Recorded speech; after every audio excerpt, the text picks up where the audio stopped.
ตอนนี้ก็กำลังปวดพ่นนี่หน้าผากเปียกเบิดต้นโตทั้งเมื่อย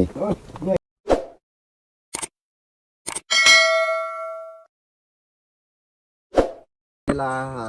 สบายดีนะทุกคนหลังจากที่ว่าเฮ็ดเวียกประมาณ30นาทีเนาะ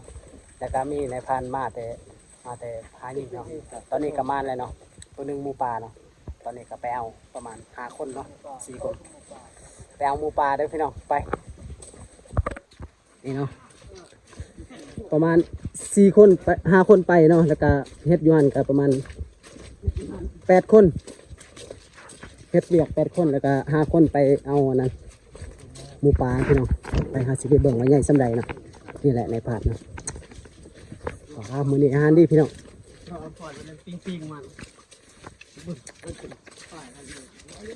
ไปหาสมน้ำกันไปว่าใหญ่ส่ำใดเนาะแต่ว่าเพิ่นว่าตัวผู้เนาะยิงตัวผู้และตัวผู้ชายเสร็จค่ะเดี๋ยวสิหอดจังหน่อยค่อยสิทายเนาะหอดจังหน่อยเขาจะเวเนาะอันนี้คือทางเมื่อบานเนาะอันนี้คือ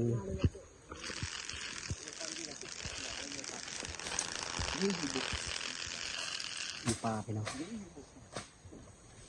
อยากปลอมน้ำหรือยังรุ่นจะอยากรุ่นคือกันแหละตอนนี้ว่าใหญ่สำใดเนาะโอ้มือนี้อาหารดีพี่น้องเอ้ยสิได้เฮ็ดอันสิ้นสมเลยหลาบสมเนาะพี่น้องเนาะหลาบสมเลยโตหลาบสมเลยโอ้เส้นทางนี้เข่าอันนั้นป่าดงดิบเลยพี่น้องลุยนี่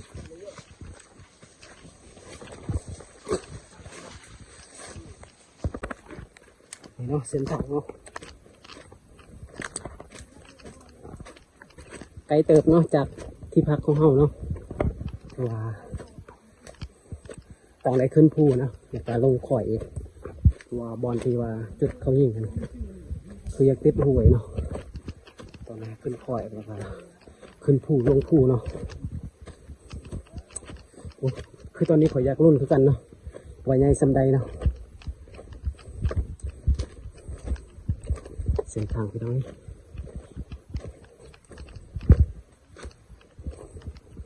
โอ้กระหอกคือสิหลายดอกแต่ดิป่าลงดิบพี่น้องโอ้ป่างามมันดินี่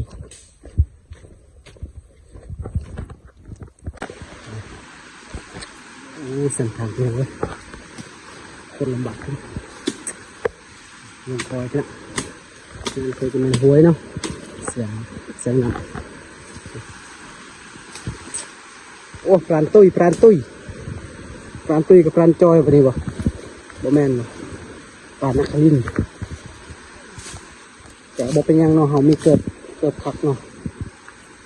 เกิดปูแพะนี่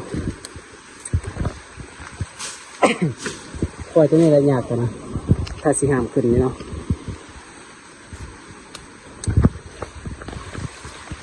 หอดหวยทุกคน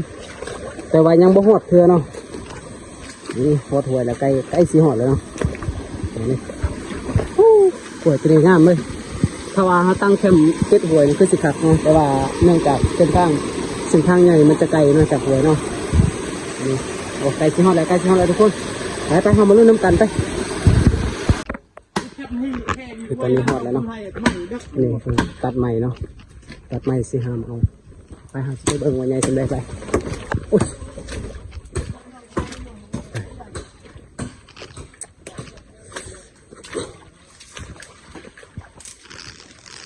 นี่ทุกคน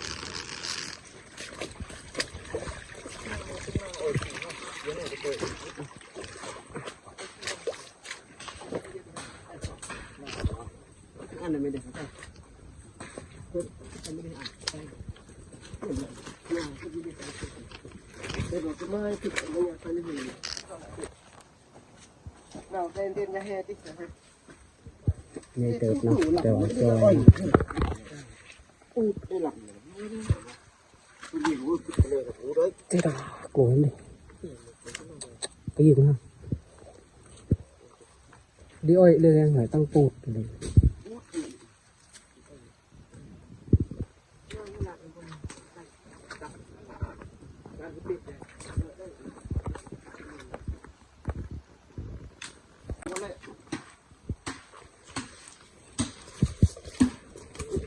กองกระเวิร์ดไหมไต่ห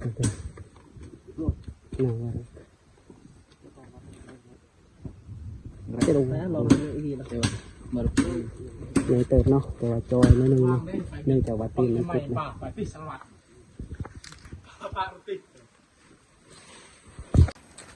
ไปตอนนี้ก็กับแคมป์ของเฮาเนาะประมาณนี้พี่น้อง2 คนก่อนนะจากนั้น2 คนอีกเสียดายได้ตัวหมูแบบว่ามัน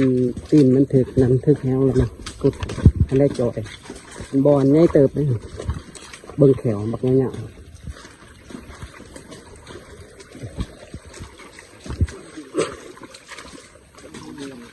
ตักนี่เอาสมา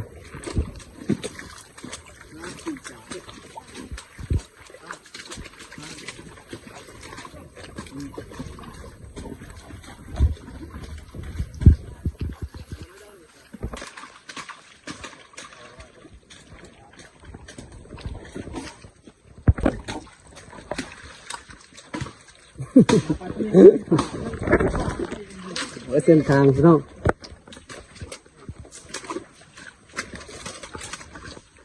2 คนหายเนาะ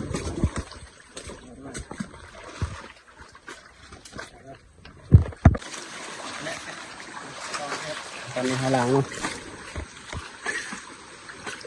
ดูก็ให้น้ำตื้อไอ้น้ำตื้อเกี่ยวเลยไปไอ้ไรคือว่าตอนนี้แบบหลังว่ามีแต่ต้มเปลี่ยนกันหามนะตอนนี้คอยกับในการเลยเรา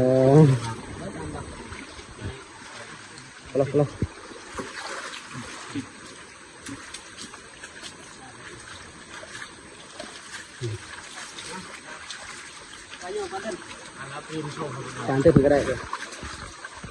ไปนู่นเปลี่ยนกันหามมาแบบนี้เราไปเปลี่ยนกันอีกแล้วเมื่อยแห้งพี่น้องบนใหญ่แต่ว่าหนักเติบเนาะหอดทางไงแล้วทางดีเลยแบบนี้สิหอดแคมป์ของเขาเลยเนาะตา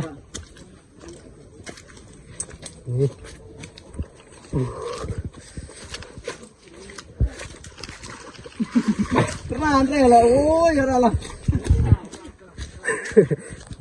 จอดได้ละจอดเปลี่ยน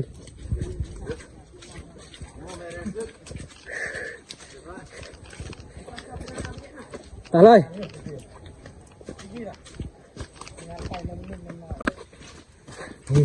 โอ้โหนี่เสียกันแล้วพี่น้องนี่หัวเลย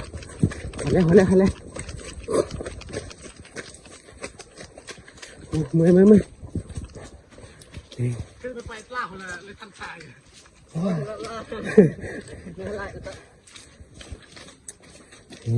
ใหญ่เติบเนาะ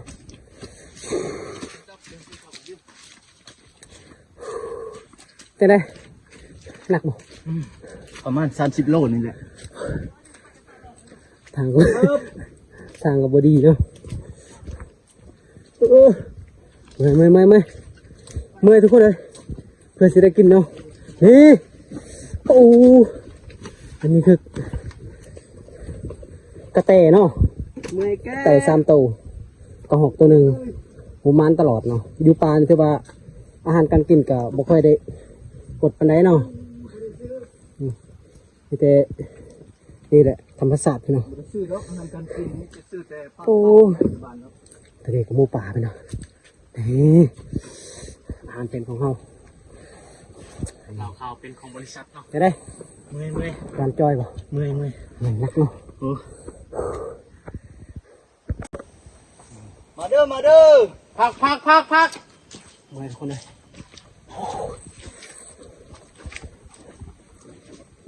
กระเตงนะ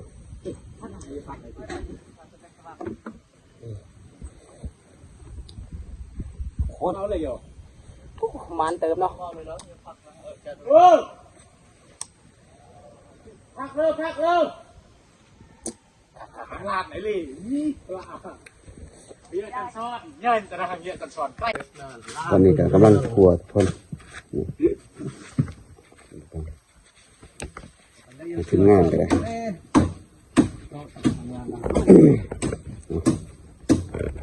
มันมาจังสีหลายๆโตโอ้ ไม่เชื่อมันเรื่องที่ โอเคแต่เดินกันหน่อยสิสัมผัสในผ่านเป็นเป็นได้นะทุกคนตอนนี้เป็นกำลังนั่งอยู่บนขั้ว ว่าแบบในตัวรู้มัน แล้วก็ต่อ แบบนี้ว่า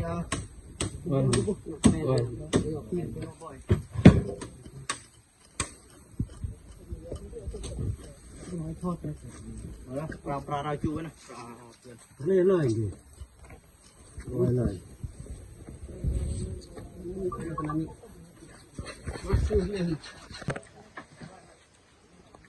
rồi có chút mà cái này cái lỡ nhậu vào xịt xịt rồi นี่แหละสุดนี่คือประมาณเติบนี่ทางนี้อันบริหารแบบภายของกินแบบสุกทุกคน này là nhớ ở bàn từ đi được rồi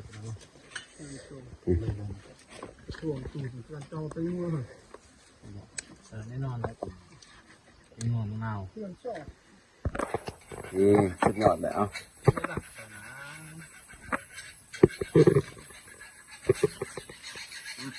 bài mà không có ở phạt bùn cái năm lệ cái gì นี่นายพาดมันเปียกเบิดต้นโตทั้งเมื่อย nuôi lý ทั้งหนาวฝนตกทุกคนเลย